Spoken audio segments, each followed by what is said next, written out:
Hello guys, welcome to your channel in rational English classes. आप लोगों का बहुत बहुत स्वागत है रेशनल इंग्लिश क्लासेस में।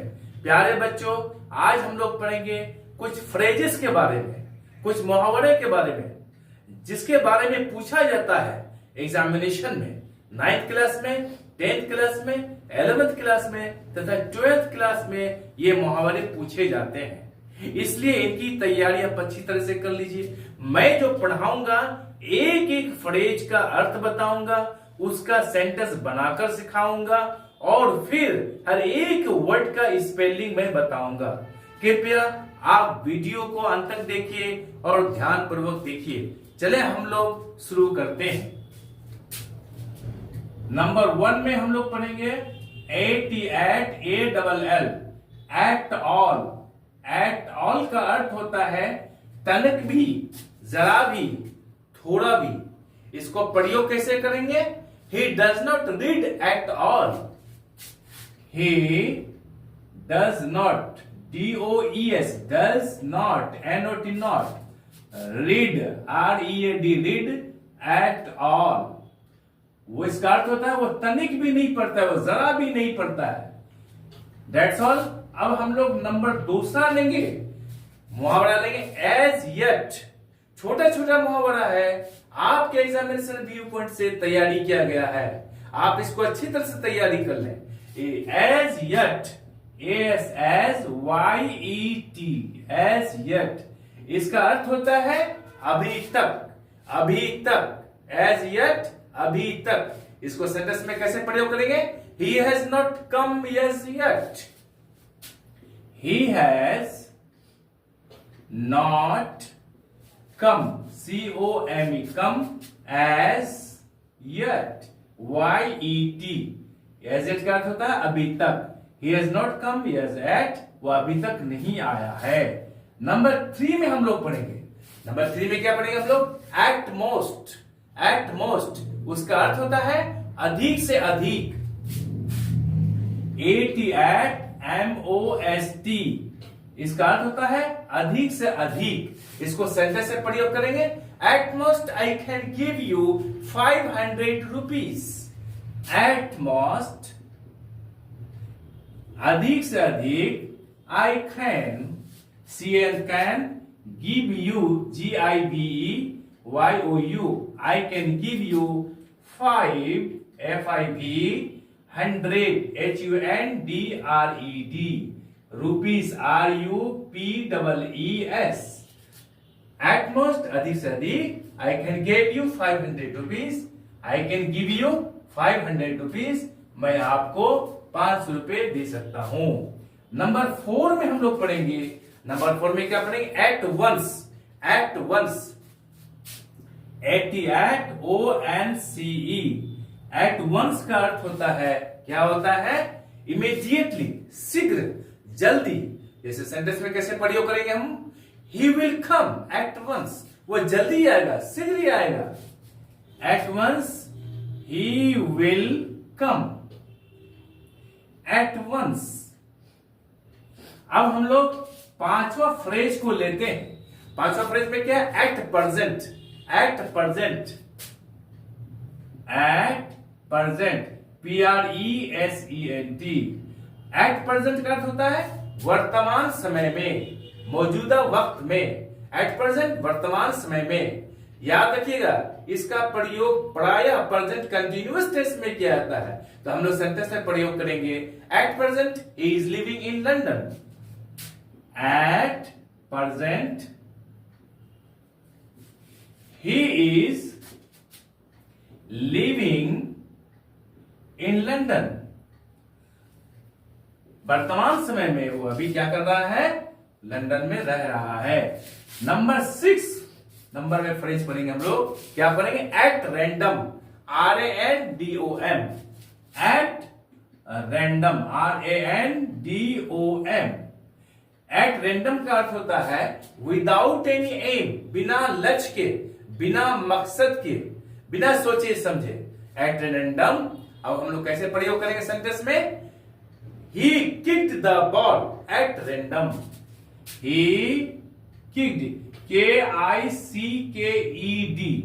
किक का अर्थ होता है लात से मारना। Kicked the ball at random, RANDOM, उसने बिना सोचे समझे बॉल को किक किया यानी लात से मारा। नंबर 7 में फ्रेज लेंगे हम लोग, क्या लेंगे? Before long, before BEFORE, before long. इसका अर्थ होता है, बिफोर लॉन्ग का अर्थ होता है सुन, जल्दी, सुन, SOON, सुन। इसका हिंदी में अर्थ होता है जल्दी। हम लोग इंग्लिश में कैसे प्रयोग करेंगे? ही will come before long, he will come, COME, before long. प्यारे बच्चों, मैं छोटा छोटा सेंटेंस देता हूं आपको समझने के लिए, ताकि आप आसानी से इसको समझ सकें और बना सकें। इसी को प्रैक्टिस कीजिएगा। चैनल को लाइक और सब्सक्राइब कर दीजिएगा। इस तरह का वीडियो पढ़ने के लिए आप एक से एक वीडियो मैं आपको दूंगा, एक से एक अंग्रेजी सिखाऊंगा मैं आपको, अंग्रेजी बोलवा के सिखाऊंगा मैं आपको, छोड़ूंगा आपको। नंबर 8 में पढ़ेंगे by and by, by and by. ध्यान दीजिएगा, बाय एंड बाय का अर्थ होता है after an interval, after a time. इसको हिंदी में पढ़ेंगे कुछ समय के बाद। बाय एंड बाय, कुछ समय के बाद। ध्यान दीजिएगा बाय एंड बाय का अर्थ को। ही या यू कर सकते हैं, you will feel better by and by, you will feel, FEEL, feel better, BETTER, you will feel better by and by। आप क्या करेंगे कि आप कुछ समय के बाद अच्छा महसूस करेंगे। You will feel better by and by। by and by का क्या अर्थ हो गया? आफ्टर इंटरवल या आफ्टर ए टाइम। हिंदी में पढ़ेंगे हम लोग कुछ समय के बाद। अब हम लोग 9th नंबर में लेते हैं। 9th नंबर में हम लोग क्या पढ़ेंगे? By all means, BY, by ALL, all, MEANS, by all means. इसका हिंदी अर्थ होता है हर तरीके से, हर तरीके से।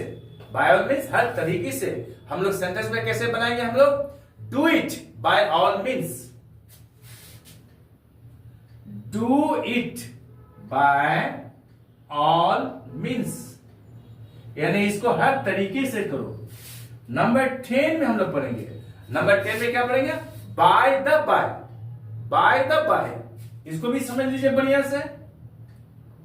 By the by, BY, by the by. अब इसका हिंदी अर्थ क्या होता है?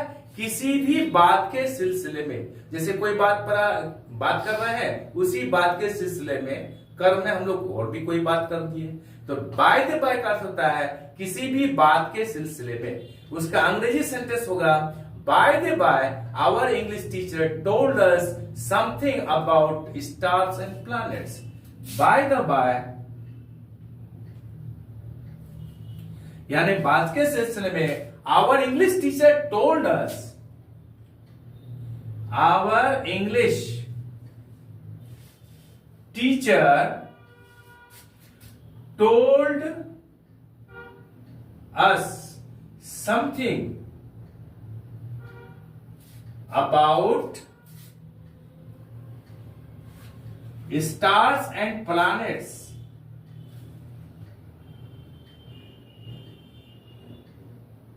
अब इसका समझिए, बाय द बाय बातचीत के सिलसिले में। सर अंग्रेजी पढ़ा रहे थे, उसी सिलसिले में बोल दिया क्या? बाय द बाय बातचीत के सिलसिले में our teacher, our English teacher told us, हमारे अंग्रेजी शिक्षक हम लोग को बोले, क्या बोले? समथिंग, कुछ, अबाउट स्टार्स एंड प्लैनेट्स, तारा और ग्रह के बारे में कुछ बताए। अब हम लोग 11th फ्रेज लेंगे। 11वां फ्रेज लेंगे क्या? Hither and thither, hither and thither, HITHER, hither and thither, THITHER, hither and thither. इसको पढ़ेंगे हीदर एंड दीदर। इसका अर्थ होता है इधर उधर, हीदर एंड दीदर, इधर उधर। इसका यूज करेंगे हम लोग, ये man was moving hither and thither on the road. ये man was moving, moving, moving, hither and thither, hither, and thither, hither, hither and thither, on the road. A man was moving hither and thither on the road. यानी क्या अर्थ होता है? A man was moving hither and thither on the road. एक आदमी road में इधर उधर घूम रहा था. अब हम लोग 12 नंबर फ्रेज लेंगे. 12 नंबर फ्रेज लेंगे far and away. far and away. याद दीजिएगा इसका सेंटेंस में far and away. AWAY,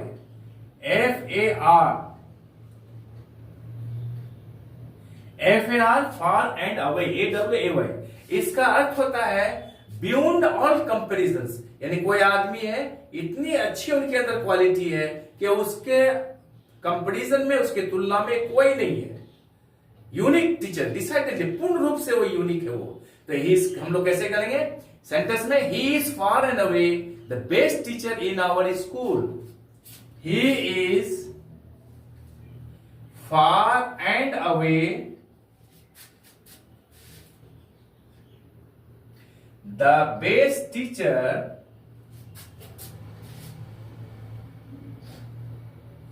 in our school. यानी he is far and away the best teacher in our school. वो हमारे स्कूल में एक सबसे अच्छा टीचर है. उसका कोई मुकाबला नहीं है, उसका कोई तुलना में नहीं है. नंबर 13 में हम लोग पढ़ेंगे फार एंड वाइड. याद रखिएगा far and wide, FAR, far and wide, WID. इसका अर्थ क्या होता है? वाइड का अर्थ होता है चौड़ा, फार का अर्थ दूर, दूर और चौड़ा. इसका अर्थ क्या होता है? एवरीवेयर, हर जगह. या दूसरा में ले सकते हैं फार एंड नियर. हम लोग करेंगे फार, FAR, far and wide, WIDE. इसका अर्थ होता है हर जगह, एवरीवेयर. या फिर हम लोग कह सकते हैं far and near.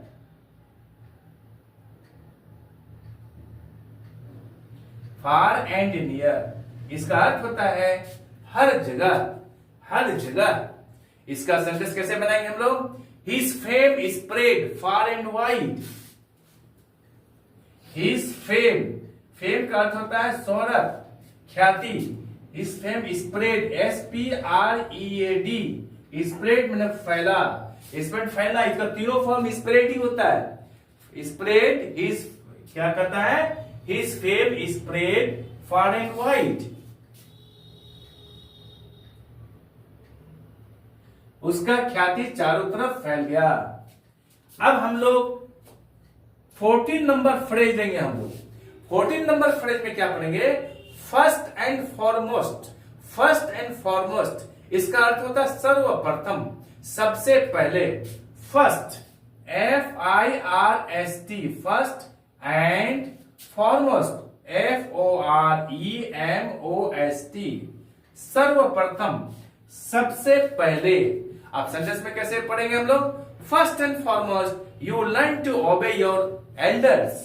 First and foremost, FIRST, first and foremost, FOREMOST, first and foremost you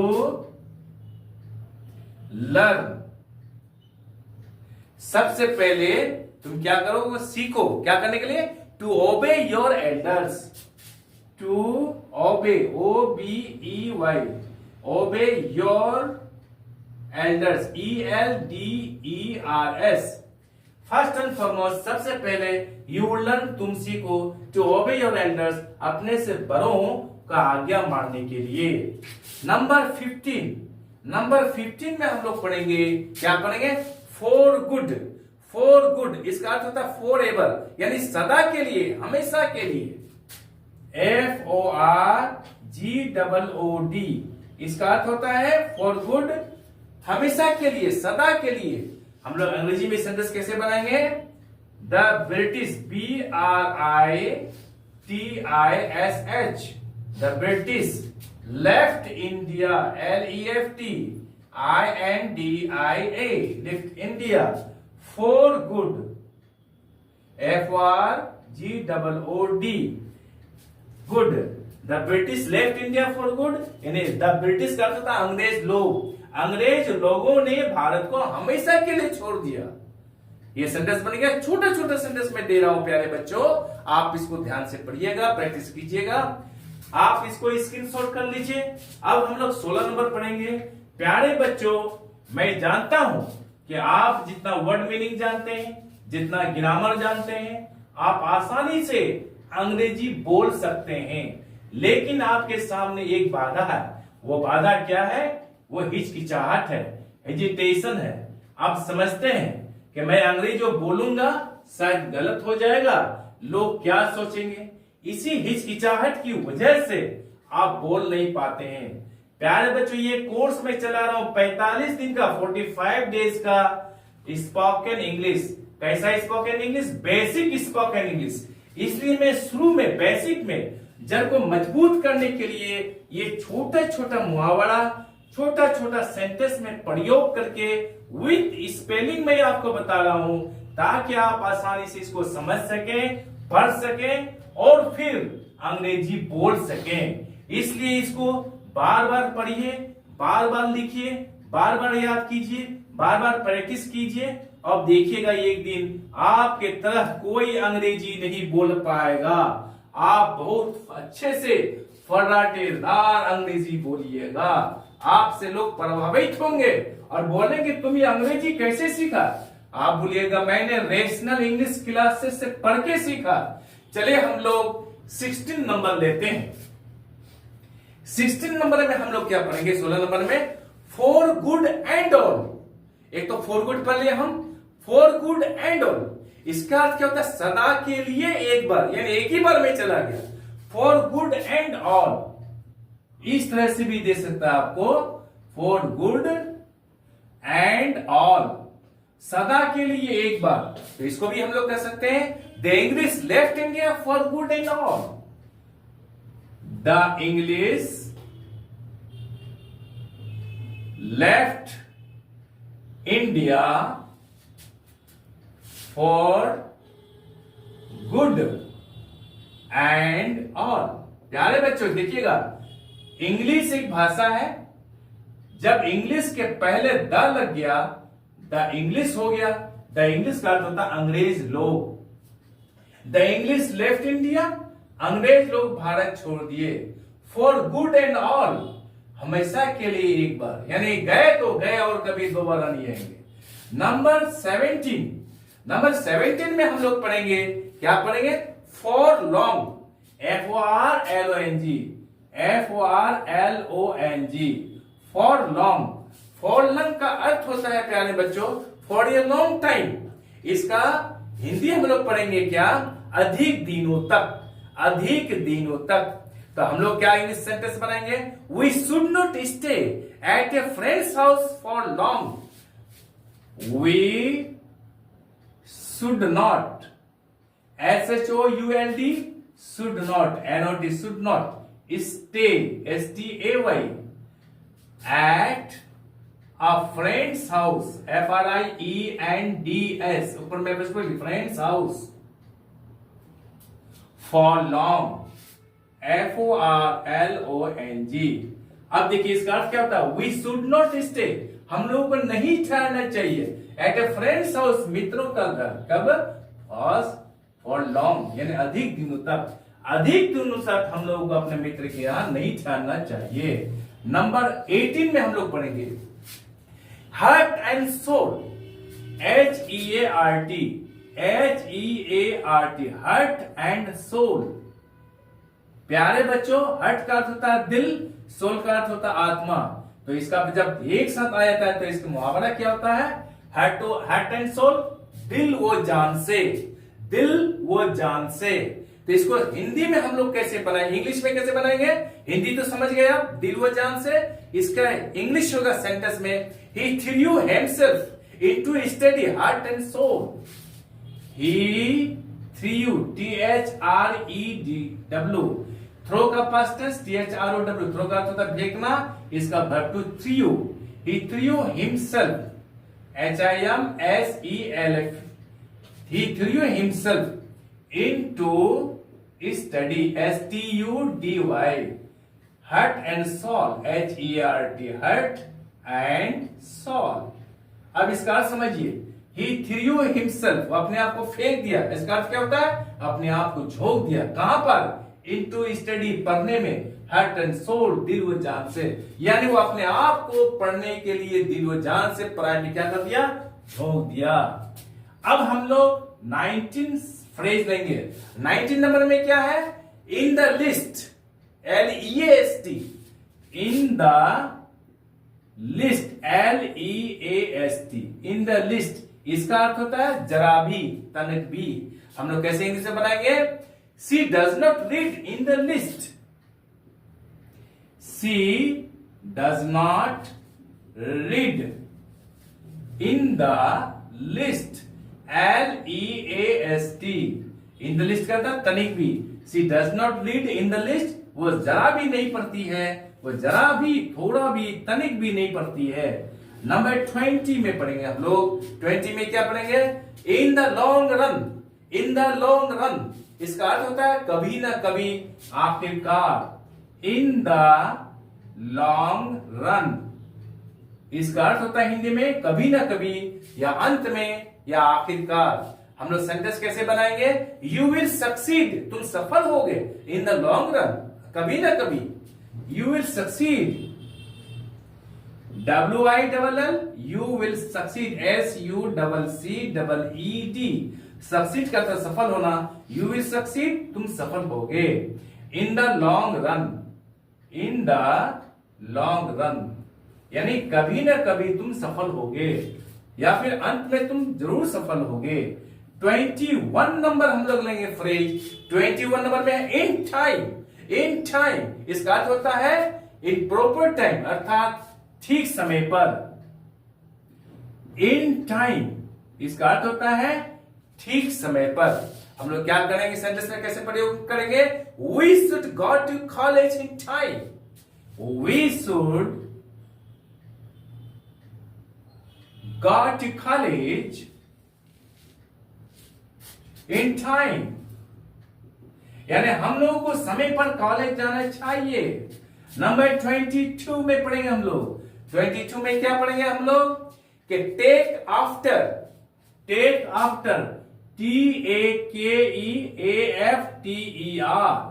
take after का अर्थ होता है शकल सूरत में एक जैसा होना, रूप रंग में एक जैसा होना। जैसे माँ बेटी एक तरह की शकल है, बाप बेटा एक तरह का शकल है, तो हम लोग अंग्रेजी में कैसे प्रयोग करेंगे? टेक आफ्टर, ये शकल सूरत में या रूप रंग में एक जैसा होना। इंग्लिश में हम लोग प्रयोग करेंगे the son takes after his father, the son, SON, son माने बेटा, TAKES, after, AFTER, the son takes after his father. इसका अर्थ क्या होगा? बेटा अपने बाप के शकल से मिलता है। नंबर 23 में हम लोग पढ़ेंगे।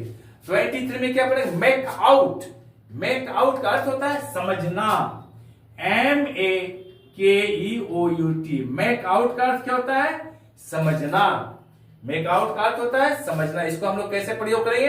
आई could to make out the point, I could not, COULD, could not make out, MAKEOUT, make out the poem. Poem का अर्थ होता है कविता, नज्म। मैं कविता को समझ नहीं पाया। नंबर 24 फ्रेज हम लोग पढ़ेंगे। क्या पढ़ेंगे हम लोग? Bring up, BRING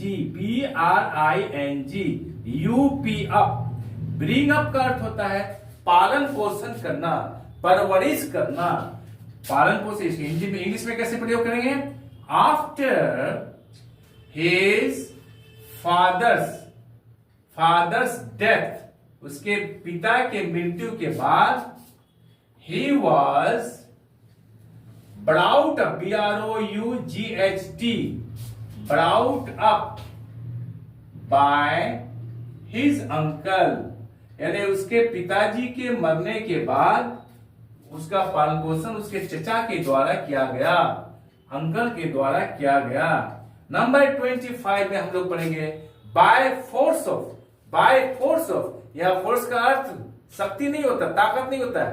by force का अर्थ होता है की सहायता से। By force of, FORCEOF, by force of का अर्थ होता है की सहायता से। हम लोग इसको अंग्रेजी में कैसे बनाएंगे हम लोग? He regained his health by force of his regular exercise. He regained, REGAINED, gain का अर्थ प्राप्त करना, रिगेन मतलब वो फिर से प्राप्त किया। His health, अपना स्वास्थ्य। He regained his health, वो अपने क्या सेहत को, स्वास्थ्य को प्राप्त किया। By force of regular exercise, by force, FORCE, by force of regular exercise, REGULAREXERCISE,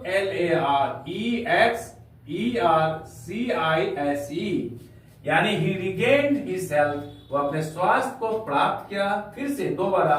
by force of regular exercise, यानी रेगुलर एक्सरसाइज, एक्सरसाइज का होता है व्यायाम, रेगुलर में लगातार व्यायाम के सहायता से उन्होंने अपने स्वास्थ्य को दोबारा प्राप्त किया। नंबर 26 में हम लोग पढ़ेंगे, 26 में हम लोग क्या पढ़ेंगे? By virtue of, by virtue of, BYVIRTUEOF,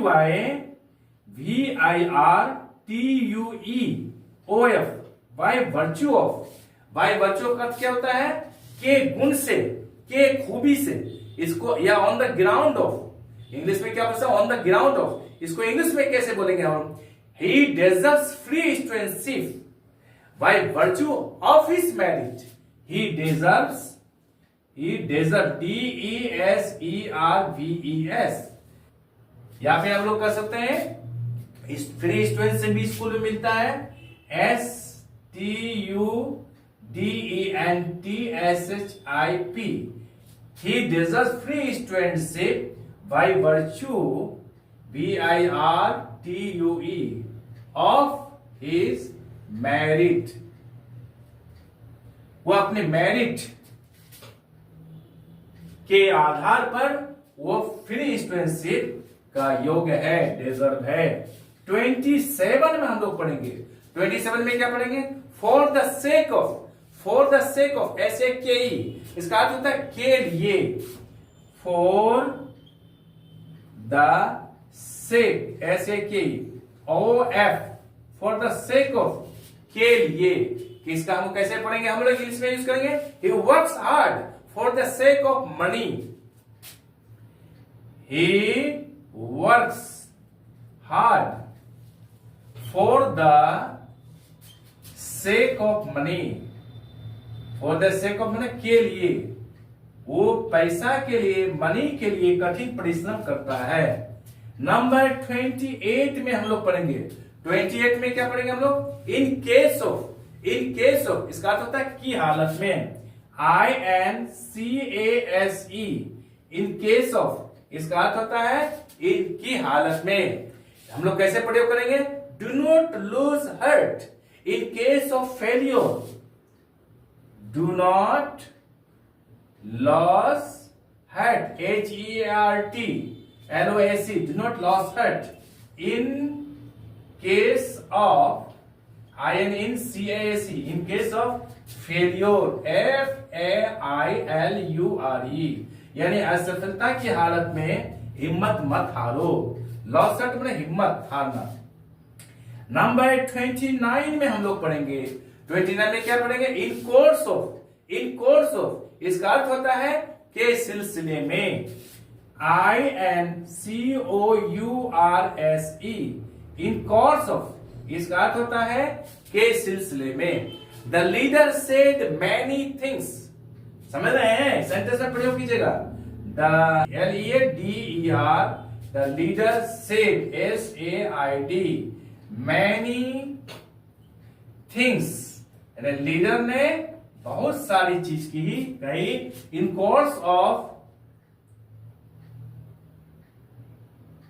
course of his speech, यानी अपने भाषण के दौरान नेता ने बहुत सारी बातें कही। नंबर 30 में हम लोग पढ़ेंगे in lieu of, LIEU, in lieu of, इसका अर्थ होता है बदले में, INLIEU, इन लियो ऑफ, इसका अर्थ होता है बदले में। He gave me a pen in lieu of my book. He gave, इसका अर्थ है उसने मुझे दिया। He gave me a pen in lieu of, LIEU, my book. He gave me a pen in lieu of my book. उसने मुझे कलम दिया मेरी किताब के बदले। प्यारे बच्चों, आज हम लोग यहीं तक रखते हैं। आई एम श्योर कि वीडियो आपको अच्छी लगी होगी। आप चैनल को लाइक और सब्सक्राइब कर दीजिए तथा बगल वाले बेल आइकन को दबा दीजिए, जिससे कि हर आने वाले वीडियोस का नोटिफिकेशन आपको मिलता रहे। आप सीखते रहे, पढ़ते रहे, आगे बढ़ते रहे। बाय।